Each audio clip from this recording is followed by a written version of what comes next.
Update po tayo kaugnay sa pamamaril ngayong umaga sa Katipunan CP Garcia northbound lane. May report si Alan Gatos mula sa Super Radio DCWB. Alan?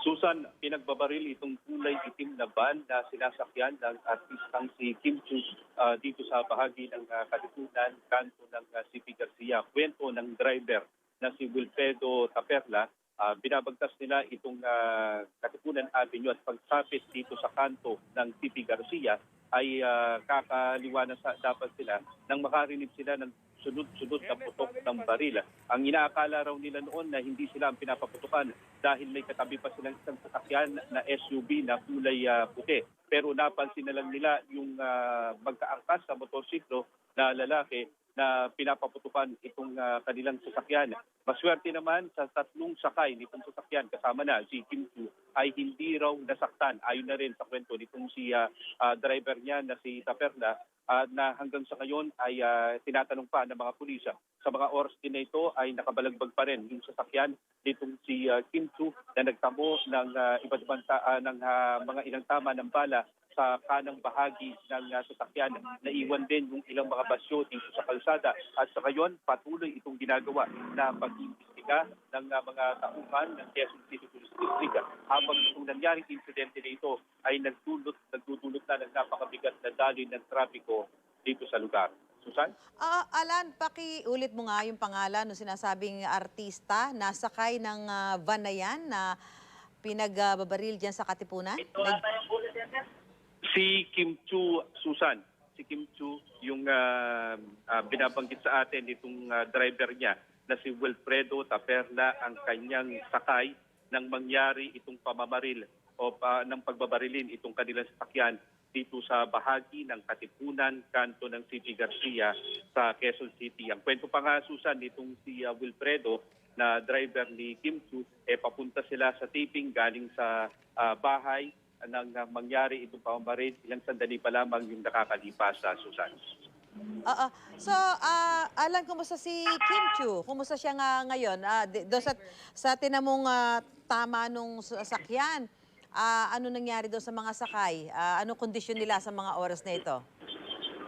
Tatlo ang sakay nitong van na to, kasama na si Kim Chu, pero wala naman daw nasaktan. Ayon ang nagbibigay ng impormasyon sa atin yung driver mismo na si Wilfredo. At si Kim Chu ay isinakay na sa isa pang sasakyan na sinasabi niyang nag-rescue sa kanila. At ngayon ay papunta na sa taping. Tinatanong nga natin kung hindi ba natakot itong si Kim Chu. Sinasabi niya man ay normal lang daw yung reaction, pero hindi pa natin masabi dahil hindi na natin siya inabutan pagdating natin dito sa pinangyarihan ng pamamaril, Susan. So, papunta sila sa taping, galing sila sa bahay ni Kim Chu. Tama, Susan. Galing sa bahay at papunta sa isang taping nang mangyari itong pamamaril na to dito sa bahagi ng Katipunan, kanto ng CP Garcia. Okay, so sa mga oras na ito, yung tatlong sakay kasama si Kim Chu ay wala na ngayon dyan. May mga ano ba, nagkaroon ba ng pagkakataon ng pulis na makausap man lang itong sina Kim Chu at masabi kung ano yung posibleng motibo dito sa nangyaring pamamaril sa kanila?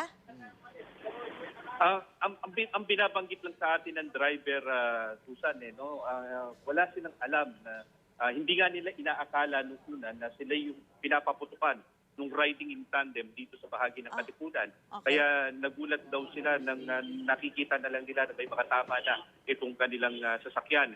Si Kim Chu hindi na rin inabutan ng mga pulis dito, maliban dun sa yung sinabi ng driver na may dumating pa na isa pang sasakyan na kasama nila na yun doon na inilipat itong si Kim Chu at dinala na doon sa taping kung saan yung papunta talaga itong si Kim Chu, Susan. So, riding in tandem ang bumaril dito sa sasakyan na ito, Alan?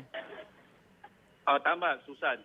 Magkaangkas na lalaki at ang kwento pa nga nitong driver ni Kim Chu na si Wilfredo, yung angkas, yun daw yung nakita niya na pumuputok sa kanila at mabilis na humarurot padireksyon papunta ng Tandansora o papunta ng Commonwealth area, Susan. Oh, alam medyo ano lang at yung yung sasakyan parang tinitingnan ko parang ano ba yung nakikita namin sa may ilalim ng van? Kulay parang ano ba yan? Gasolina ba yan? Ano Ano ba yan, yung tumagas, dahil tinamaan nga yung sasakyan, tumagas yung kulad nung sasakyan kulad. napunta sa kalsada. So kulad yung nakikita na parang mamula-mula na kulay Oo. na yan.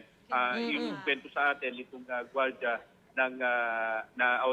yung driver, itong si Kim Chu, Susan. Okay, sa panghuli, Alan, yung sasakyan, andyan pa ngayon at nakakapagdulot ng traffic. Anong advice natin sa mga motorista na dadaan dyan sa Katipunan Avenue? Oo, doon sa mga oras na to, nandito pa yung sasakyan, sumasailalim pa sa pag-imbestiga at sa ngayon ay talagang nagdudulot na ng napakabigat na daloy ng trapiko doon sa mga nanggagaling sa bahagi ng Aurora papunta ng TP Garcia, dadaan dito sa Katipunan, hindi kayo makakakaliwa dito sa intersection ng CP Garcia dahil nga nandito pa yung sasakyan ni Kim Chu at pinapa-U-turn na lang pagkalampas pa nitong intersection. Kaya ang nangyayari, naiimbudo at naiipon yung mga sasakyan sa mga oras na to dito sa bahagi ng Katipunan, kanto ng CP Garcia. Okay, maraming salamat, Alan Gatus ng Super Radio DCBB.